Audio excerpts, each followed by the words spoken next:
एक बार एक शिव भक्त अपने गांव से केदारनाथ धाम की यात्रा पर निकला। पहले यातायात की सुविधाएं तो थी नहीं, वह पैदल ही निकल पड़ा। रास्ते में जो भी मिलता केदारनाथ का मार्ग पूछ लेता। मन में भगवान शिव का ध्यान करता रहता। चलते चलते उसको महीनों बीत गए। आखिरकार एक दिन वह केदार धाम पहुंच ही गया। केदारनाथ में मंदिर के द्वार 6 महीने खुलते हैं और 6 महीने बंद रहते हैं। वह उस समय पर पहुंचा जब मंदिर के द्वार बंद हो रहे थे। पंडित जी को उसने बताया वह बहुत दूर से महीनों की यात्रा करके आया है। पंडित जी से प्रार्थना की, कृपा करके दरवाजा खोलकर प्रभु के दर्शन करवा दीजिए। लेकिन वहाँ का तो नियम है, एक बार बंद तो बंद, नियम तो नियम होता है। वह बहुत रोया, बार बार भगवान शिव को याद किया कि प्रभु बस एक बार दर्शन करा दो। वह प्रार्थना कर रहा था सभी से, लेकिन किसी ने भी नहीं सुनी। पंडित जी बोले, अब यहाँ 6 महीने बाद आना।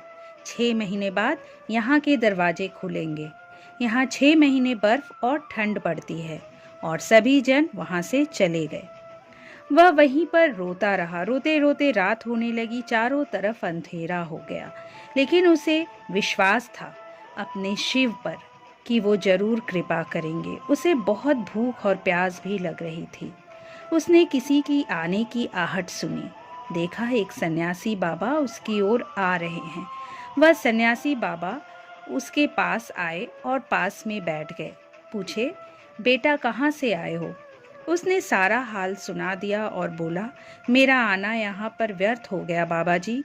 बाबा जी ने उसे समझाया और खाना भी दिया और फिर बहुत देर तक बाबा उससे बातें करते रहे। बाबा जी को उस पर दया आ गई। वह बोले, बेटा मुझे लगता है सुबह मंदिर जरूर खुलेगा, तुम दर्शन जरूर करोगे। बातों बातों में इस भक्त को ना जाने कब नींद आ गई।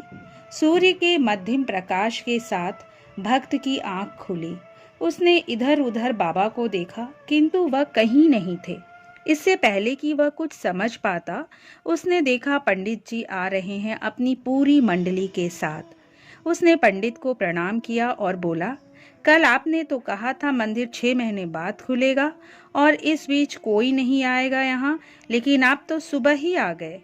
पंडित जी ने उसे गौर से देखा, पहचानने की कोशिश की और पूछा, तुम वही हो ना जो मंदिर का द्वार बंद होने पर आए थे, जो मुझे मिले थे, 6 महीने होते ही वापस आ गए? उस आदमी ने आश्चर्य से कहा, नहीं, मैं कहीं नहीं गया। कल ही तो आप मिले थे, रात में मैं यहीं सो गया था, मैं कहीं नहीं गया। पंडित जी के आश्चर्य का ठिकाना नहीं था। उन्होंने कहा, लेकिन मैं तो 6 महीने पहले मंदिर बंद करके गया था और आज 6 महीने बाद आया हूँ। तुम 6 महीने तक यहाँ पर जिंदा कैसे रह सकते हो? पंडित जी और सारी मंडली हैरान थी। इतनी सर्दी में एक अकेला व्यक्ति कैसे 6 महीने तक जिंदा रह सकता है?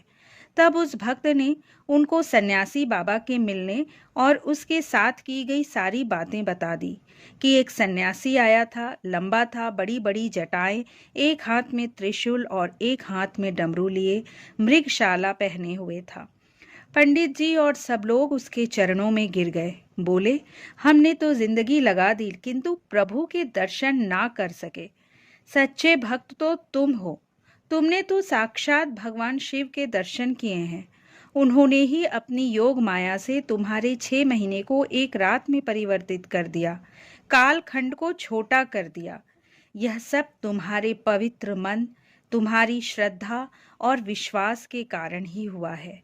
हम आपकी भक्ति को प्रणाम करते हैं। भगवान को केवल भगवान की कृपा से ही जाना जा सकता है। उनकी कृपा भक्त पर तभी होती है जब वह मन बुद्धि से शरणागत होता है। अगर साधक मन और बुद्धि से समर्पण नहीं करता तो वह भगवान की कृपा नहीं पा सकता। उसके बाद वह दुनिया को दिखाने के लिए चाहे मंदिर में जाकर कितना ही माथा टेके, उसको भगवान नहीं मिलते। दोस्तों, यदि ये वीडियो आपको पसंद आया तो इसे लाइक कर दीजिए। मेरे चैनल को अगर अब तक सब्सक्राइब नहीं किए तो प्लीज़ सब्सक्राइब कर लीजिए। अगली बार एक नए वीडियो के साथ आपसे फिर मिलेंगे। नमस्कार।